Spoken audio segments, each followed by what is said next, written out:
The glory days of Indian motor racing. Once a year, the Sholavaram event will come. It was the event of a lifetime for us. When hordes of people would flock to a T-shaped racetrack near Chennai. Sholavaram had an atmosphere. It would be absolutely packed and crowded. When F1, F2 and F5000 cars would take to the track alongside homemade specials and the humble Fiat and Ambassador. The golden age of Indian racing, it had its place in the sun. That's part of history. When motorsport legends were born. He was not just respected, loved by most people. Anyone can come to him, can be his competitor. You can be sure he'll help them out. When camaraderie outweighed the competitive spirit. Sholavaram remained the bedrock. It bound the fraternity together. This is the greatest achievement of Sholavaram. And when a remarkable chapter of Indian automotive history was written. The British had Brooklands, the Germans had Avus, and we had Sholavaram. As far as Indian motorsport is concerned, Sholavaram is hallowed ground. A magical place and a magnificent era of Indian racing that simply cannot be recreated. Like most Indian motorsport fans, the stories I'd heard over the years only served to increase my curiosity about the days gone by. So I decided to meet people intimately involved in racing at the famed T-shaped track and journey down memory lane. Racing in India certainly didn't begin at purpose-built facilities. Like in many other parts of the world, it began with road races and gathered momentum with events at airstrips across the country.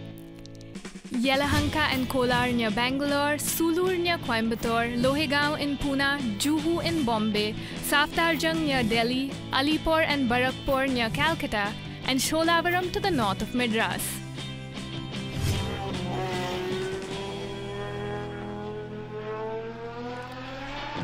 And it was Sholavaram that became renowned, the Indian equivalent of the airstrip turned racetrack at Brooklands in the UK or the motorway racetrack Avus in Germany. Between 1953 and 1989, the 2 weekends a year of racing at Sholavaram were the highlight of the Indian motorsport calendar. Eventually, motor racing switched to the Madras International Circuit at Sriperumbudur, where a machine from the days gone by awaits another shot in the limelight.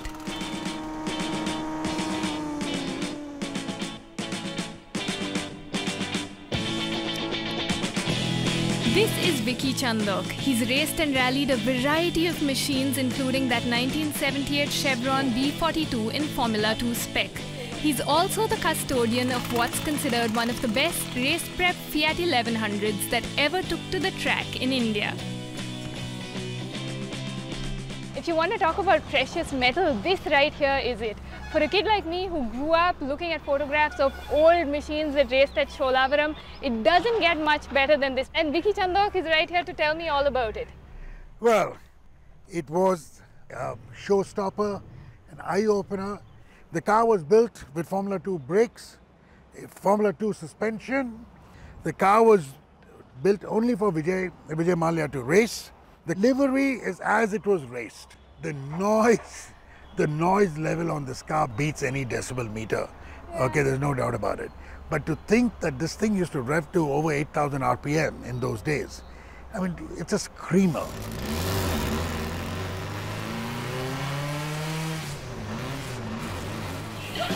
And there's no better way to get an idea of just how much of a screamer it was than with a lap around the Chennai track.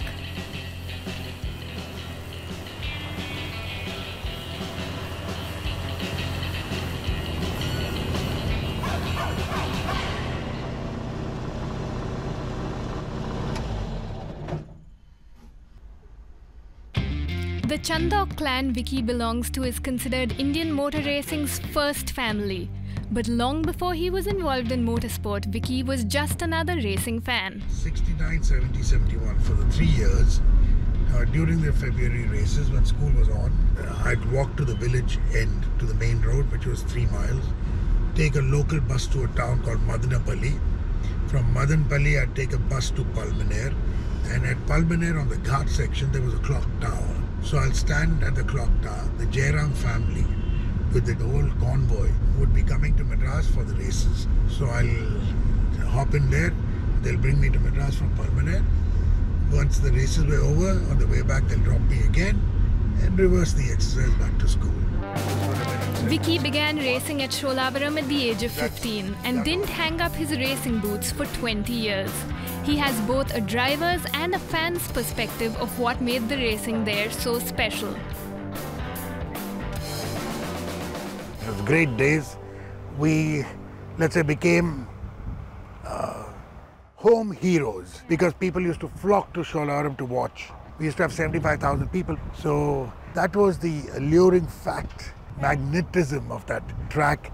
It brought people from all over the country.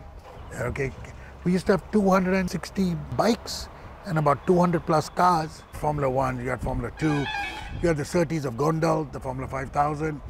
We had the Jaguar Specials, we had the SLK Mercedes, we had the E-Type Jags, we had Dr. Rossi's 250 TB, the Ferrari.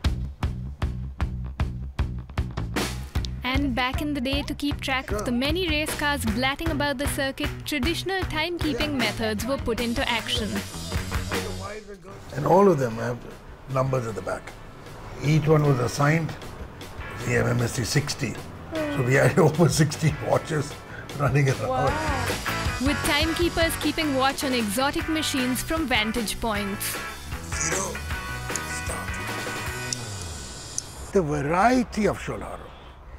Okay, it had its place in the sun. That's part of history. I'm glad to have been part of that. Of course, Vicky isn't the only Chandhok involved in motorsport, with his son Karun becoming India's second ever Formula 1 driver. But it was his father Indu Chandhok who really set the ball rolling back in the day. He was a founding member of both the Madras Motorsports Club and the Federation of Motorsport Clubs of India. And the 92-year-old even turned the wheel in anger at Sholavaram back in the day. Mr. M. Brown said, I'm looking for a driver. I've got a car, Jaguar, 30th model. And it's not right for racing. What do you want to do? I took it for a drive. I said, take up the body, cut the chassis. They were called Fiat Special, Southern Automotive. I drove there and I won.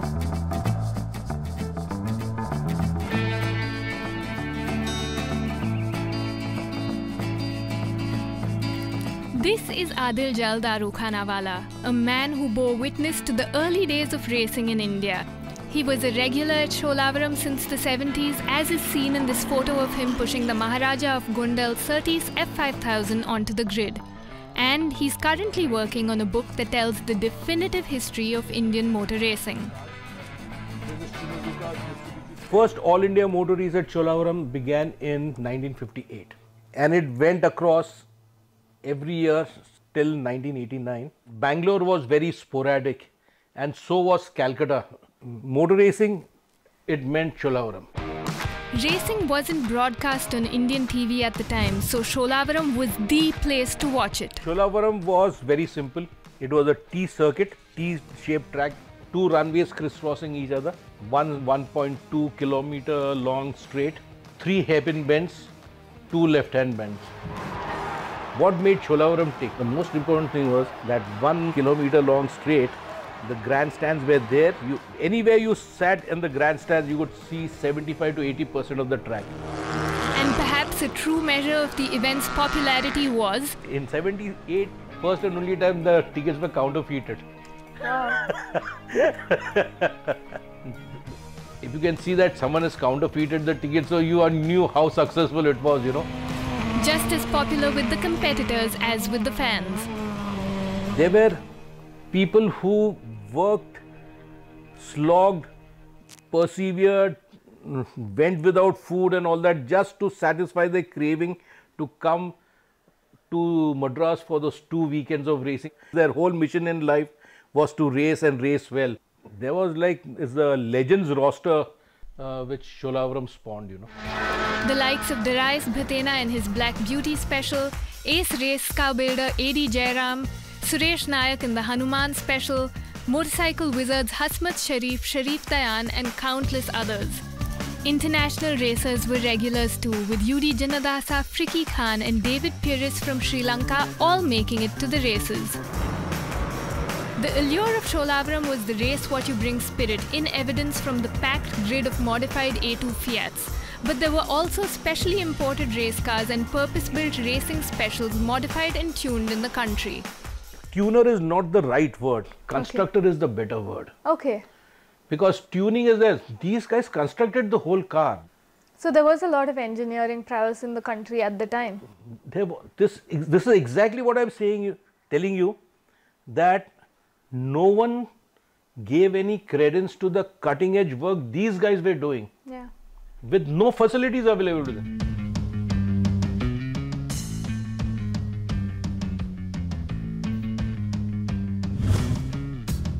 This is Mohinder Lalwani, fondly called Chubi, ace racer and tuner par excellence, responsible for some of the most iconic Indian race cars ever built. And that's his daughter, Renuka Kirpalani, an automotive journalist and currently the fastest Indian woman in the world. At Sholavaram, the pits, which were the pits, is the word for it actually. There was no electricity, there was nothing, and everything was makeshift. That's what I mean by raw. And it was in this makeshift environment with hay bales bordering the track as a safety measure that home-built specials like Chubi's DBTA Special competed wheel-to-wheel with purpose-built race machines like Dr. Rossi's Ferrari 275 GTB-C. 67, there was a race at Juhu. So I had a herald, I prepared the herald and I entered. Came second in the races that I entered. I said, not bad. First time out, not bad. And it so happened that Ajaypal Singhania was there in the spectators. He said, come on, I'll sponsor you guys.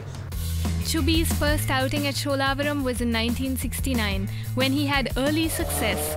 But it was the following year in a 1000cc Herald that he truly struck gold. In 1970, we went to Sholavaram and literally wiped the board. We entered every race that we could, including the open class, this class, and we won all of them.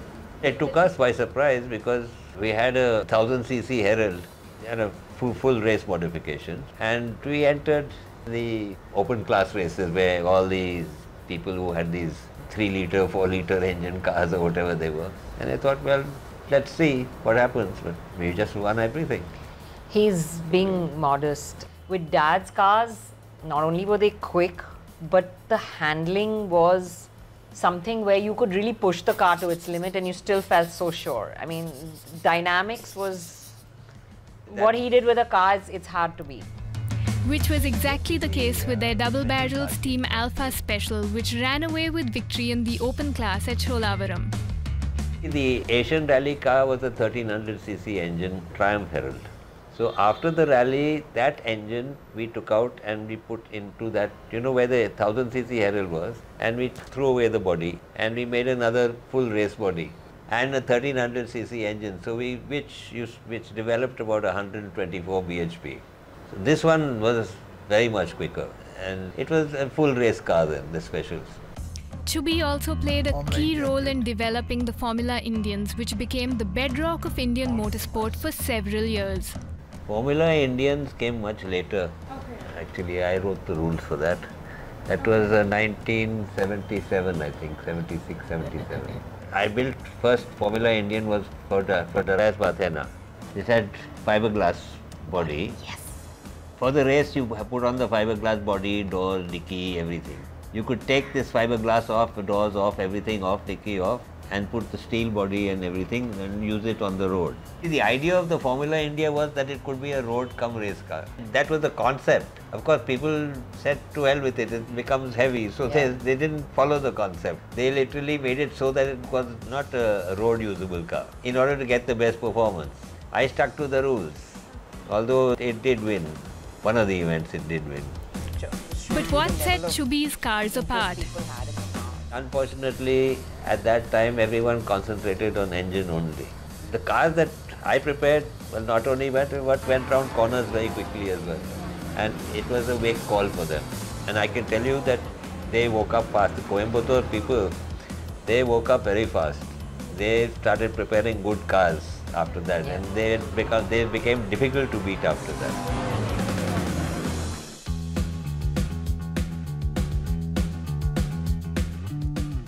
Another genius, Pratap Bobby Jayaram, a Bangalore-based racer and engineering wizard. Son of legendary racer and car builder AD Jayaram.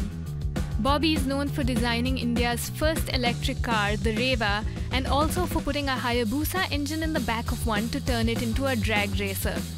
He first got a taste of racing in the go-karts his dad built, and then at hill climbs in and around Bangalore. But like with everyone else, racing at Sholavaram remains special to him. 79, 81, somewhere there. You can see goosebumps. Yeah, it was a fantastic feeling, and it was till such time that I got into it, it was more like anticipation. First week of February was something which you could look forward to, like how you look forward to Christmas. It's a guaranteed affair, and it was a big affair. If you go driving down to Sholavaram, you will see, I mean, in those days there were hundreds of buses. The crowds that were there were unbelievable. For Bobby, racing at Sholavaram was also a matter of living up to the high standards his dad had set for the family. He had a legacy of winning, things like that. And you need to keep that thing going at a stage. I mean, after he stopped racing in 81, so then the mantle was passed on to me, and then I had to maintain that, and thankfully we've done that over what? I mean, I'm still racing today. There was a whole lot of cars being prepared at home. My uncles were the winning cars for many years. I mean, this Group 2 trophy hasn't gone out of our house. Now, my mother used to participate along with the men as well in Sholavaram. The first stages of her racing was she started racing the Super 10. My mom, I don't think she had a choice once she got married. And when it came to preparing his own cars, he followed a couple of simple rules set down by his dad. And then after that, my uncles will be there. He taught us one thing. He said, don't worry about the competition. Just make sure that you are faster than what you were last year. So there were some stages where we used to offer our this year's racing winning engine to somebody else and come back next year and beat him again. Our cars were built to a millimeter of the regulation and built to as much as you could bend the rule. We were protesting that the rules were at that point in time, they wanted mud flaps which were 1.5 times the width of the tire and things like that. So we had a Datsun with the mud flap full width of the car and mud flap written as per articles. They wanted mud flaps on Formula cars as well. So our way of protesting the rules was that way. And the rule book was thoroughly examined to ensure that they won every category of racing they entered. When people claimed that they had the fastest car, me and Kari decided, okay, we'll drive the Ambi as well. So I sat and prepared the Ambi. That was a close race for the first year, but we were in front. And then to just prove a point that we are quickest, I won all the races, that is Sholavaram, Calcutta, for 3 years in a row. And once we did that, then we said, okay, now you know who's the quickest Ambi. Another reason Bobby has such fond memories of Sholavaram is because of an Indian motorsport legend who to him was simply a friend. The greatest motorsport friendship I had was with Kari. I wouldn't say motorsport friendship, I would say the greatest friendship itself. He had a heart of gold. The late Sundaram Karivardhan, fondly called Kari, was a huge influence on much of the racing fraternity, Bobby included. But he was also solely responsible for bringing several people into the sport.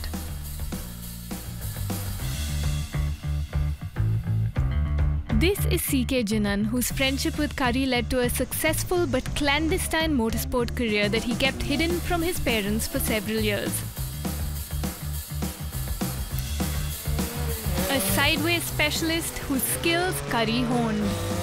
My racing career is completely thanks to Kari actually. All I needed to tell him was, Kari, I want to take part in this event.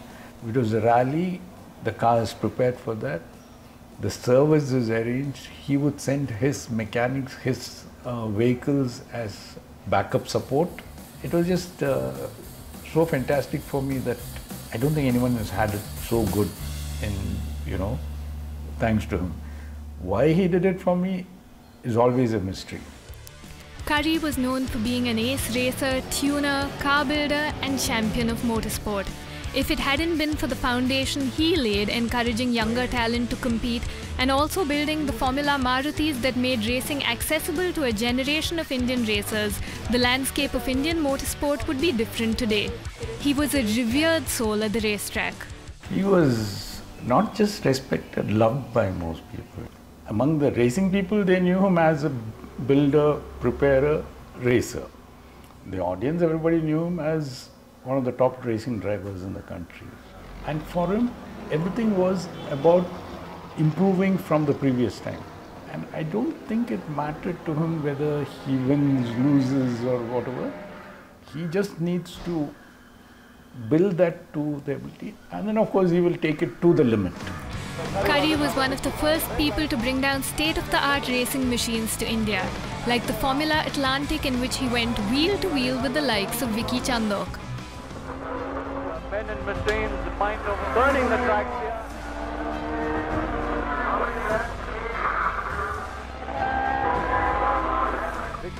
But most importantly, he's remembered for being a magnanimous human being whose generosity knew no bounds at the racetrack, embodying the very spirit of Sholavaram. I think almost maybe about 80% of the people who raced would have taken some help from Curry to fix something. He did not differentiate between people. Like there have been incidences in his garage. There are some boys who have this roadside mechanic shop and they're trying to build a bike for the race. So they'll come and they'll wait outside his garage, and suddenly he will look up and see them and he will address them, "Sir, what can I do for you?"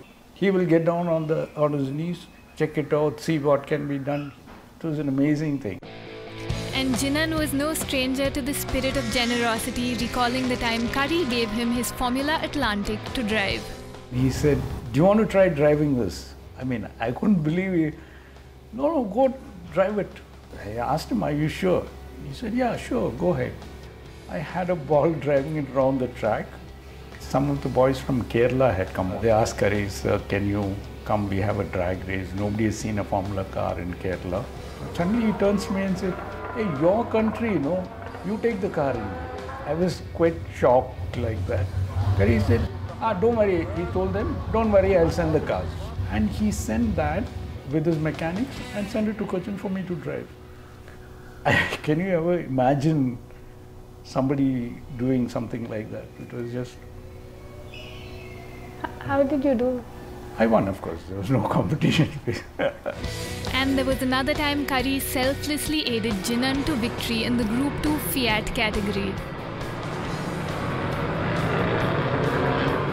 In another Group 2 race, there was one car from Calcutta which was slightly quicker. And he said, "I'll give you those slicks. Have you driven on slicks before?" I said, "No." And he brought his slicks and put it on my car. I mean, he did not think it's so difficult to get the slicks. It's so expensive. He didn't charge me anything for all this, It was just like you use it to win. I remember through the first corner, I came and passed that guy because of the slicks. And that's how I won that event. But amongst the sea of trophies, there's one memory and one piece of memorabilia that stand out. During the 50th year of Sholavaram, Group 2, Vijay Prakash is there, and of course everybody called him God. When he is there, you race for second place. A few laps from the start, he had a problem and he pulls over. And I have a huge lead over him, which continues to the last U-turn. I can see that guy standing there with the checkered flag. And there's spitback which came up through my bonnet thing. For a moment, I thought that was a fire. It was a drop valve, but because of the fire, I stopped. I could have just driven by and still won with 3 cylinders.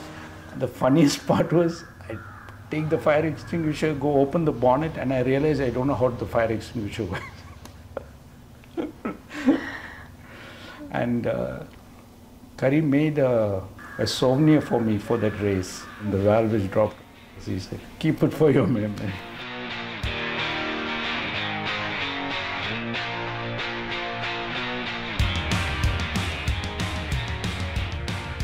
This is Subhash Chandra Bose, better known as Bullet Bose, a nickname he picked up at the racetrack. He's a fount of racing knowledge, anecdotes, memories and more. A man whose name is inextricably linked to the Sholavaram track and for whom the call of the racetrack sounded very specific. I didn't want to become a hero. My main thing was that thump of that motorcycle. That is the one which caught the whole thing. And then I decided that day when I went and saw this bike, I also have to become a racer. I also have to ride these bikes. Even though I knew that I never had a single penny in my pocket. But my dreams were very high. It was these dreams that led to Bose being able to rise through the ranks of Indian motorsport. But victory against the factory teams as a privateer helped him enter the record books in 1974. Sit down. Open classes where all the factory bikes are there, highly tuned bikes are there, and it's a 50-lap race. It's a test for the man and machine because heat is also there, endurance, so many things. That is the time I got recognized. And in 1976, now riding for the factory Royal Enfield team, he beat the then top dog Bhaskar Rao, who held the title Bullet Bhaski. The victory resulted in Bose being crowned Bullet Bose. The title was given to me. Bullet Bose is now the hero of Royal Enfield and the legend of the Sholavaram races. But it wasn't just for his prowess on a racing bike that he won the hearts of people. Bose recalls one race win after which fans thronged to his bike and left him puzzled by thanking him instead of congratulating him. You know, there's 50,000 people sitting in the stands. For them, their entertainment was betting. So a lot of people betted on my bike. They say bike number 5 is going to come first. So the people who won, they all came and thanked me. It was a different experience. In fact, Bose's legend had already grown so big that a Royal Enfield factory strike did nothing to throw a spanner in the works of his racing ambition. The striking workers helped him get his bike and spares and set off to the races. They came and said, "You are our hero. Why will we stop you, sir? Come, sir. You whatever you want, you take from the factory. Your racing bike you can take. Whatever parts you want for the racing bike, you can take." I didn't know what was happening. Bose credits his racing career to the people who came before him, like the founders of the Madras Motorsports Club who actively encouraged him to race and showed him the ropes. You know, those days all push start, not live start. They used to tell me how to push start the vehicle, how to sit on the vehicle, how to brake, how to take a corner, all this. And riding the Lambretta scooter was so scary because it had a small wheel. And you can see the wheels going up and down, no suspension. It was so scary, but you know, some guts was there. I don't know how to tell. That made me go around the track. And they needed guts aplenty to go blisteringly fast with nearly no protective gear. You know, these are the helmets we used. My number 5, only jeans, jacket and things, no boots. And after all these years, Bose, like many others, misses his time at Sholavaram. 100%. Every time we'll say, oh, anybody we meet, that old people, we only talk about what time we had, old Sholavaram race times. That will never go out of our memory at all. And we had a chance to witness this firsthand. V.S. Raghavan and Bullet Bose haven't met each other in decades, but during the course of our filming, the two friends reunited. Raghavan's father, R.B. Chellam, was a member of the Madras Motorsports Club who edited the club's monthly newsletter for years. He also played a role in Bullet Bose's career. His father is the one who introduced me to a lot of people who were in racing, because but for his father, I wouldn't have met any of these people, or I wouldn't have come into the club at all. His father, he is our first generation. That's right. So that's why I told you, our first generation was a gentleman's generation who taught us so many things. Right? And as one of the many spectators who drove up to Sholavaram for the races, Raghavan has vivid memories of that time. Once a year, the Sholavaram event will come. It was the event of a lifetime for us. We used to buy new clothes for that. we used to get dressed up to go to Sholavaram, right? The women and the men will look their best. And as a young man in the grandstands, he certainly had his favorites. Yeah, Bose, go on, go. He was a force to reckon with. He was doing victory after victory after victory. Bullet Bose is on the track, he'll win it. I don't want to say this. After the Sri Lankans came and I got a little biased. I started supporting them. Vicky Khan. Vicky Khan was a killer. Killer. Nobody could catch him. Not on Manx. You can. He's gone to the other end of the tree. You can hear. You know, you can hear him 4-stroke. Sadhu Asami came from Japan. Motorsports Club Sholavaram was attracting people from other countries. All over the world. There was a German racing team, two-wheeler racing team had come. Of course, it wasn't just motorsport royalty that helped draw in the crowds. India's rich and famous like Vijay Mallya, former owner of the Force India Formula 1 team, raced a host of exotic machines from Porsche 911s to an Ensign Formula 1 car back in the day. Plus, we had actual Indian royalty at the racetrack. Vadwan, Jaguar. Kumar of Gondol. Jag. I think the Maharajas got attracted because they had the cars and they had the money. So they got attracted to the sport. It added a certain glamour and, you know, to the charm of the racetrack. And we were there to lap it all up, all of us. What I'll do to turn the clock back? Na, Babu? Huh? What we'll do to turn the clock back, to go back to those days? Very difficult. I know it's difficult, but we had good, clean fun. 1989 was the end of racing at Sholavaram. The track was returned to the Indian Air Force and racing switched to Sriperumbudur. But with Formula 1 broadcasts available, interest in domestic racing waned and the crowds disappeared. Nonetheless, I was able to visit what's left of Sholavaram to undertake a motorsport pilgrimage and drive one lap of the old T-shaped track. All the while thinking of the people who once raced there and whose memories painted a rich picture of the days gone by. Stories of epic battles. On the last lap, the first left-hander, I looked at him, he was coming down the main straight. Lack of concentration, I spun. Went in backwards into the stands, and there was Mallya who won the Grand Prix. Of motorsport controversies. The first and the only time we had a strike at Sholavaram. I led the strike. Of amusing nicknames earned. My name is C.K. Jinan. Under that he wrote Car Killer. So I ended up with that name. And stories of racing prowess. Driving on the fine edge, fine limit, you know, where if you'd made even that 1% more and you're off. Of celebration. It used to be a festival of speed those days. Of a time that cannot be replicated. We raced in an era where, you know, we were, when the sport was a sport. And even as I turn the last corner at this hallowed track, I'm aware that when it comes to stories from Sholavaram, I've only just about managed to scratch the surface.